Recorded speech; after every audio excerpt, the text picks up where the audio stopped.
Welcome to the Slop Temple. We pray this video helps. You start by confirming the fundamentals: your Apple ID credentials, two-factor authentication, and a valid payment method. Once done, make sure the iPad is running the latest iOS and on stable Wi-Fi. This prevents interrupted validation. Next, sign out of the App Store and sign back in to refresh your account token. Then open Settings App Store to confirm your Apple ID appears correctly. These first steps clear cached credentials and allow the store to reattempt verification immediately. Once you've refreshed credentials, clear the App Store cache by tapping any tab 10 times to force a reload. This often resolves stuck verification prompts. Make sure the app isn't blocked by a configuration profile.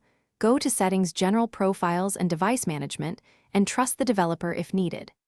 If verification still fails, reset network settings or sign out of Apple ID entirely and sign back in. These steps refresh certificates and network authorization that the App Store uses to validate downloads and purchases. Finish by force quitting the App Store and restarting the iPad, then try the download again so the store can renegotiate verification from a clean state.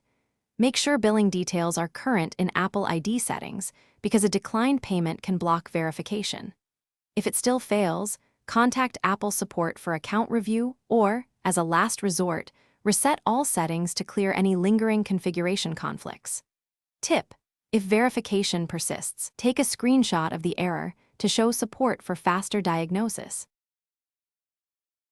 Thanks for watching. Consider subscribing if we helped you.